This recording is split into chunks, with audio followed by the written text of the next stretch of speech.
Welcome back to another vlog.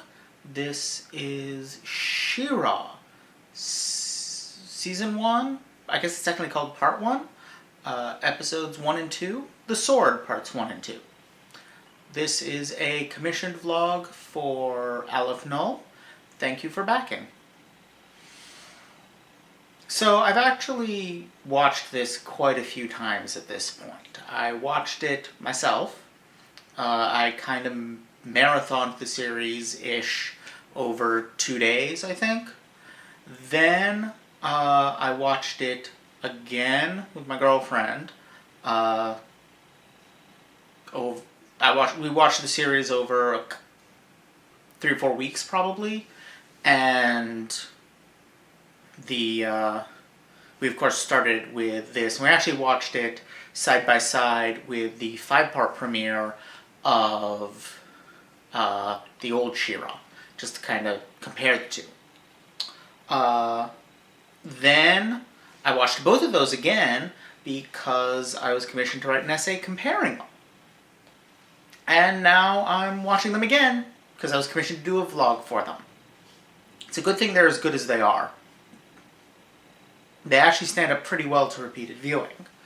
One of the things that popped out to me this time that I hadn't really paid much attention to before was all these wonderful little character details.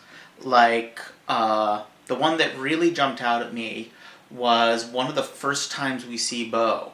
Right after he's first shown up outside Glimmer's room and then she teleports him into her room, the first thing he does in her room is start cleaning it. It just says something about him, you know? Both that he's a really nice guy who's really dedicated to helping his friends, but also that he's a little bit persnickety, I guess would be a good word for it.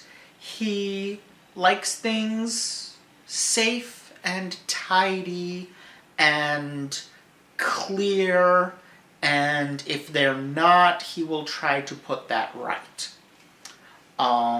Good friend to have if you're the kind of slob I am, though you're unlikely to keep them for long if you're as big a slob as I am.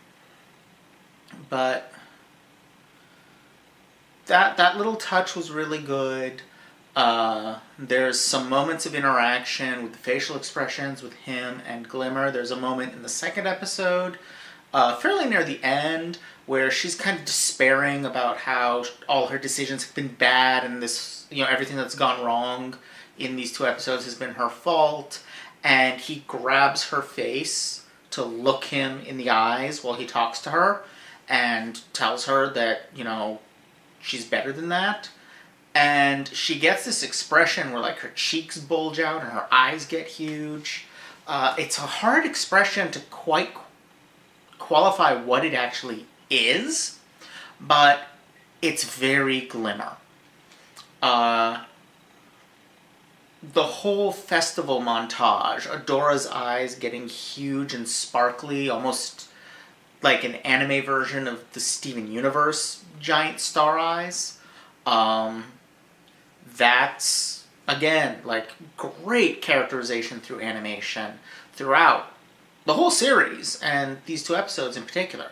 Like, I know later on there's some stuff with Entrapta, some really great animation that really gets across elements of her personality that we don't necessarily get through dialogue, and that's good stuff. That's something that you tend to get more of in, and I'm assuming this is a storyboard-driven show.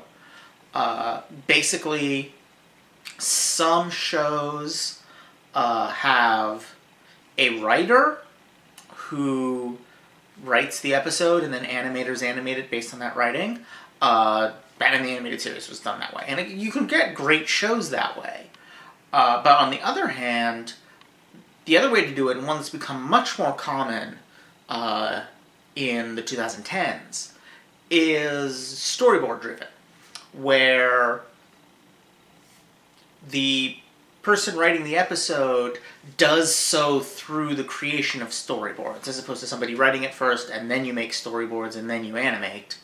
The storyboarder is the writer. This means that you need people who are good at both writing and art, which can be a limiting factor. But on the other hand, it means that those two things are ultimately coming from the same imagination, and so they are kind of integrated and coordinated with each other a little bit more closely than is the case with all but the best writer art storyboarder teams. So I know Steven Universe is all storyboard driven.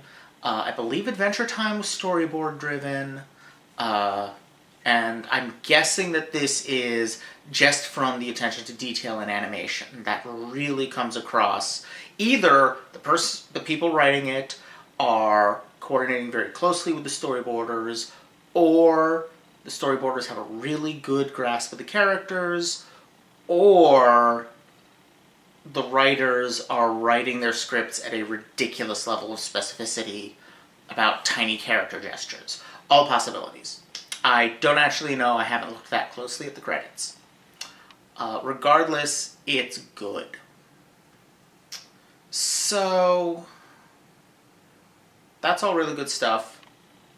I guess I should probably talk a little bit about the story, though, again, I've kind of done that already with the essay, but I actually think for the general public, the way it works out is that this video will come out before the essay. So I'll talk a little bit about the story, about the characters, which are, really well intertwined with each other. I love that we open up with this concept of princesses as these monstrous, dangerous things. Because there's kind of a trend over the last decade of princesses, classic fairy tale princesses have been kind of on the outs for a while.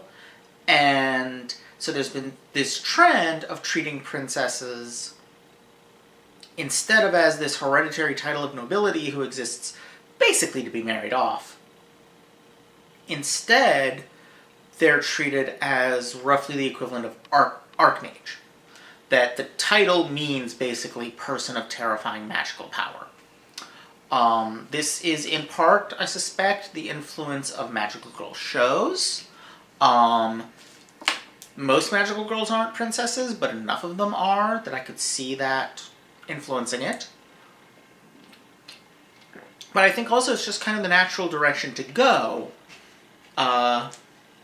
with the stuff we already see princesses doing in, the 90s, the early 2000s. So there's kind of this evolution toward this idea of the princess as archmage.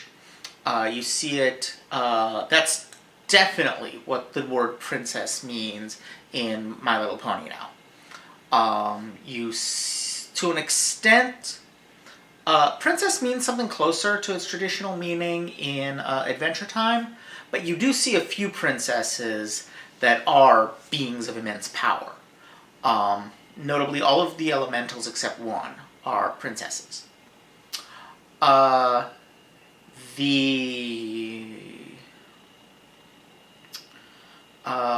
There's other examples that I'm sure I could come up with.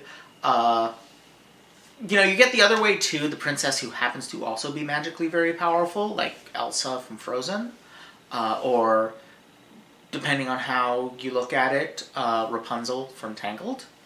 But you also get the person who kind of ascends to princesshood through magical power, like, I am blanking on the name of Sarah Silverman's character in Wreck-It Ralph, but her. And of course, Sparkle, and now Adora. Because that's clearly what princess means in She-Ra. There are princesses who are not magical powerhouses, but the bulk of the ones we encounter are, and it seems very plausible that princess means something like archmage, but that there are a few who have the title by dint of birth instead of power. or political status instead of power. But, you know, in much the same way that we have honorary doctorates in our country, and plenty of others.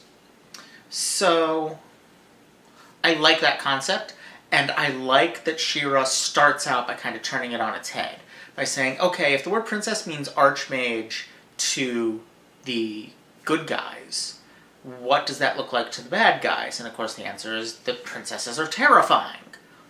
And so that leads you naturally to the propaganda of, you know, princesses are monsters. It's a fun take on, you know, I'm wearing my Utena ring right now. It's a fun take on something I've talked about a lot, the way Utena phrases the Madonna Whore complex in fairy tale terms, as girls have to be princesses or witches. And if they can't be princesses, they have to become witches. Well, here what we see is the fusion of both in two different ways. The princesses get to be, from the perspective of the good guys, good and powerful, while from the perspective of the bad guys, they get to be bad and powerful. Because perspective reverses their alignment. It makes sense, propaganda-wise, to depict princesses as monsters, is the point I'm making. The question is who the Horde is propagandizing to, because one of the things that's interesting about this series relative to the old one is that the Horde doesn't seem to actually rule much. There's the Fright Zone, and that seems to be kind of it. We don't really see anywhere else that's Horde territory, so to speak.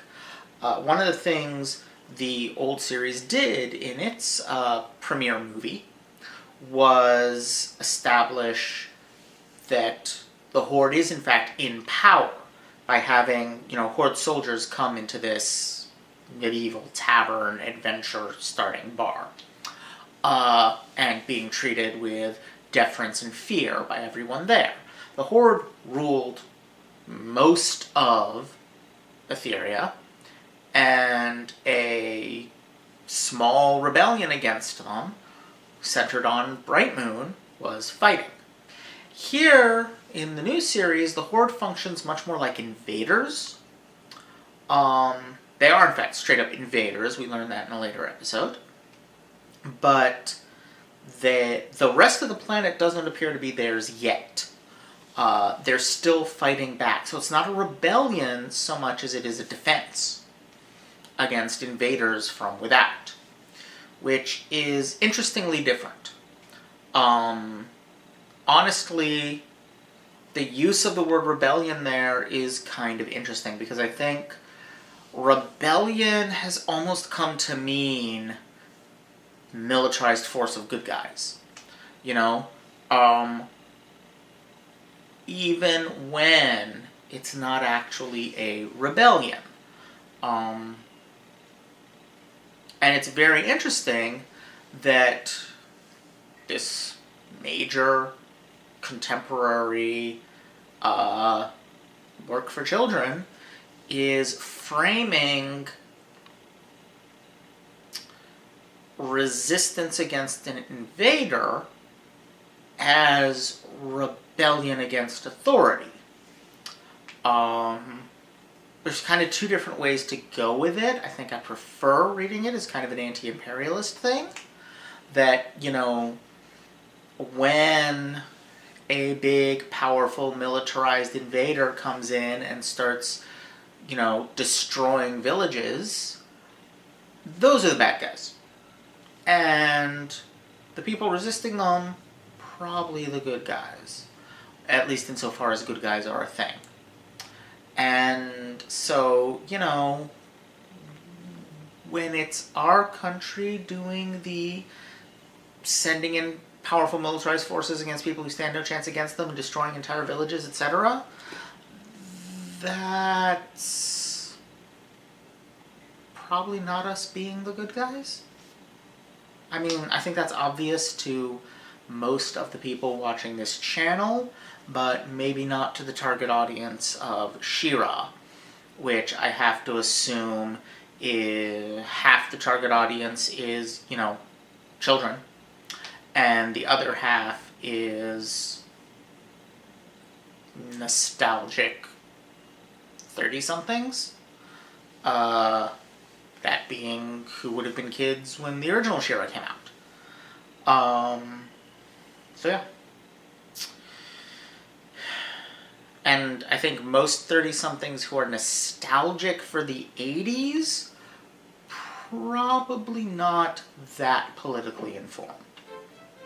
Certainly not on the side of politics that would see U.S. imperialist aggression as being the bad guys. Yeah.